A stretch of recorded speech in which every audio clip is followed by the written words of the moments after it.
நான் வெறும் நாகினி, நீங்க தான் சேஷ நாகினின்னு எனக்கு நல்லா தெரியும். நான் வேணும்னா உங்க கால்ல விழுந்து கெஞ்சு கேக்குறேன்.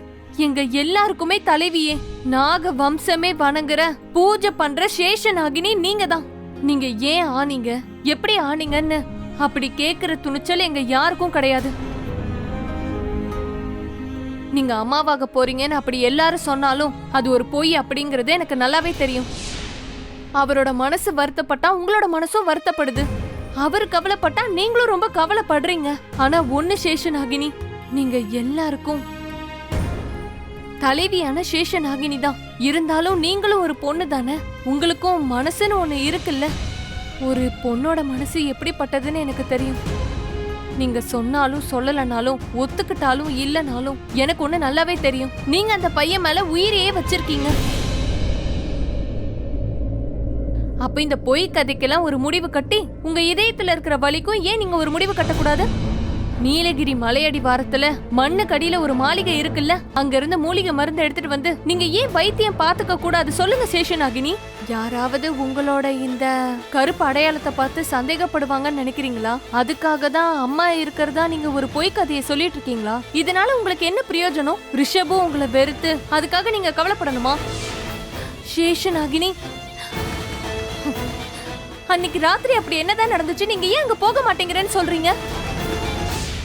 அன்னைக்கு ராத்திரி என்ன நடந்துச்சுன்னு நான் சொல்றேன்.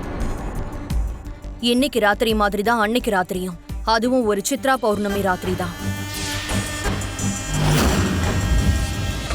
அக்கா என்ன பிடி பார்க்கலாம். நில்லு அக்கா என்ன பிடிக்கவே முடியாது. சொல்றல அக்கா சீக்கிரம் வந்து என்ன பிடிங்க. இப்போ உன்னை பிடிச்சிரும் பாரு. போதுமா, என் கூட வாமா. அம்மா கொஞ்ச நேரம் விளையாட வருங்க. இப்ப விளையாட கூடாதுமா. நான் உன் அக்கா கிட்ட ஒரு முக்கியமான விஷயத்த பத்தி பேசியாகணும். இவங்க தான் உன்னோட பாட்டி. இவங்க சேஷநாகினியா இருந்தாங்க. அம்மா, இவங்க படத்துக்கு பின்னாடி ஏன் ஒளி வீசுது? இது நாகமணியோட ஒளி. நாகமணி சேஷநாகினிக்கு கிடைக்கும்.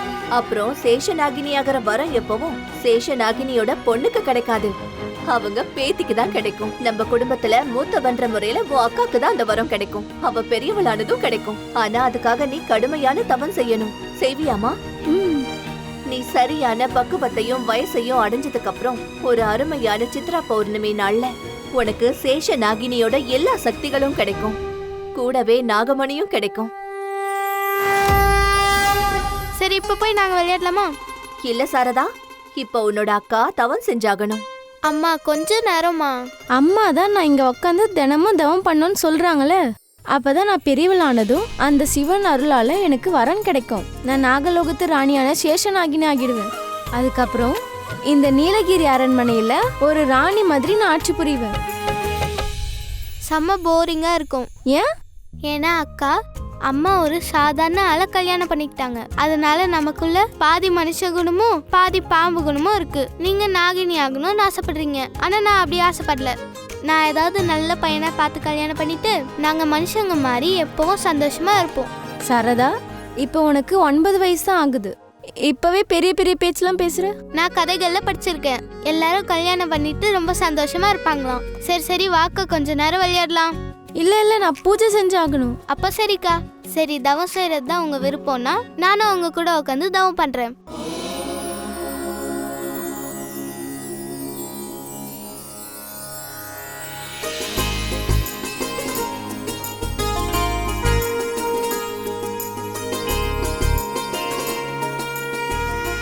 அதுக்கப்புறம் நாங்க பெரியவங்களாயிட்டோம்.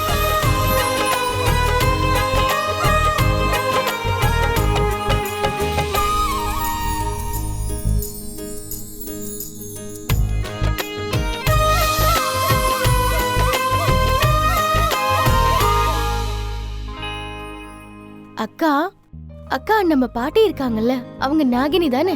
அவங்களுக்கு என்ன ஆச்சு? அவங்க இறந்துட்டாங்க. ஆனா இவங்களோட 60வது வயசுல சித்ரா பௌர்ணமி அன்னைக்கு என்னோட தவம் முழுமை அடைஞ்சதுக்கு அப்புறம் எனக்கு இவங்களோட வரமும் இவங்களோட நாகமணியும் கிடைக்கும். அது என் கூடவே இருக்கும். அது என்னோட நாபில இருக்கும். எவ்ளோ பெரிய நாகமணி, அதுவும் உங்க நாபில இருக்குமா? அப்போ உங்க வயிறு வீங்கி பெருசாயிடும். அந்த நாகமணி ரொம்ப சக்தி வாய்ந்தது. அது நமக்குள்ள போனதும் ஒரு கடுகு மாதிரி இவ்ளோ சின்னதாயிடும். அது எனக்குள்ள இருக்கிறத வேற யாராலையும் பார்க்க முடியாது. சரிக்கா, பூஜை முடிஞ்சிருச்சுல, நான் கிளம்புறேன். பரமேஸ்வரா, என்னோட தங்கச்சிக்கு கொஞ்சமாவது அறிவை கொடு. நீ தினமும் சிவனுக்கு பூஜை பண்ணா நீ எப்படிப்பட்ட பையன் வேணும்னு ஆசைப்படுறியோ அதே மாதிரி கிடைப்பான். சிவபெருமானே, நான் உங்களுக்கான பூஜைய பண்ணிட்டேன். ஆனா பையன் கிடைக்கவே இல்லையே. என் அக்கா சேஷனாகினி ஆயிடுவாங்க. அப்புறம் அவங்களுக்கும் பூஜை பண்ணுவேன். என் அக்காவாவது நான் ஆசைப்பட்டதை கொடுக்கறாங்களான்னு பார்க்கலாம்.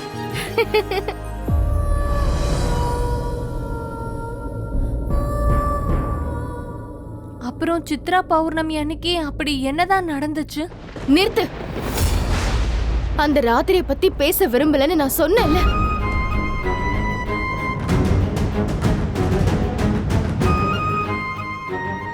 இது ரொம்ப தப்பு. நாம சேஷனாகினியை இப்படியே விட்டுற முடியுமா? நாம அவங்கள நீலகிரி மலையடி வாரத்துல இருக்கிற அரண்மனைக்கு நாம கூட்டிட்டு போகணும். ஆனா சேஷனாகினி அங்க போக விரும்பலன்னு எனக்கு தெரியும். ஆனா நாம அவங்க உயிரை காப்பாத்தி தான் ஆகணும். அப்படின்னா ஒரே ஒரு வழிதான் இருக்கு. இன்னைக்கும் அதே மாதிரி இரவுதான். இன்னைக்கு சித்ரா பௌர்ணமி இரவு. சாரதாவை அங்க எப்படி கூட்டிட்டு போகணும்னு எனக்கு தெரியும்.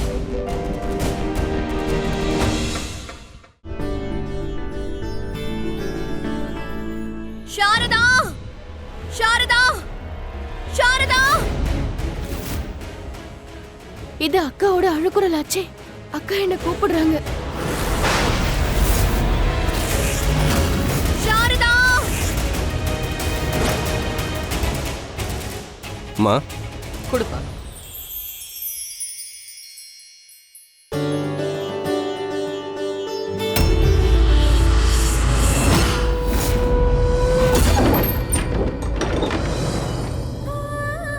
அக்கா என்ன படி பார்க்கலாம். நில்லு, நான் சொல்றேன்ல. உங்களால படிக்கவே முடியாதுக்கா.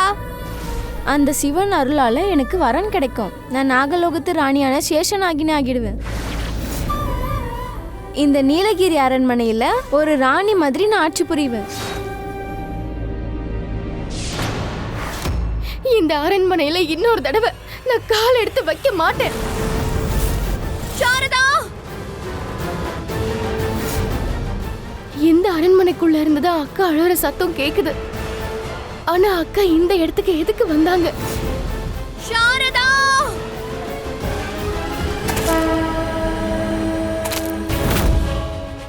எங்க இருக்கீங்க அக்கா?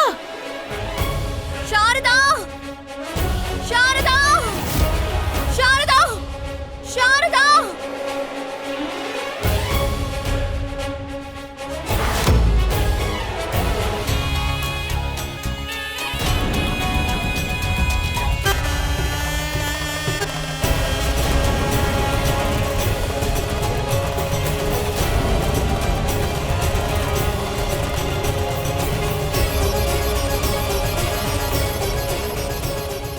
அக்கா, இந்த அரண்மனைக்குள்ள இருந்து நீங்க அழற சத்தம் கேட்டுச்சு. ஆனா நீங்க சாதாரணமா வந்து நிக்கிறீங்க. ஆமா சாரதா, உன்னை வர வைக்கிறதுக்காக தான் நான் இதை பண்ணேன். உங்களுக்கு மருந்து போட தான் வர வச்சேன். அக்கா, இந்த அரண்மனைக்குள்ள என்ன வர வைக்கிறதுக்காக நீங்க இப்படி பண்ணீங்களா? ஏன் இப்படி பண்ணீங்க? நடந்த எல்லாத்தையும் நீங்க மறந்துட்டீங்களா? இந்த அரண்மனைக்குள்ள நடந்ததை எப்படிக்கா உங்களால மறக்க முடியும்? அந்த சம்பவத்தை நீங்க எப்படி மறந்தீங்க?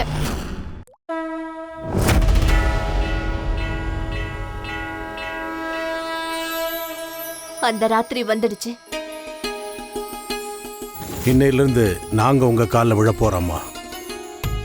நான் ஒரு பெரிய ஹீரோவை தான் கல்யாணம் பண்ணிக்கணும்.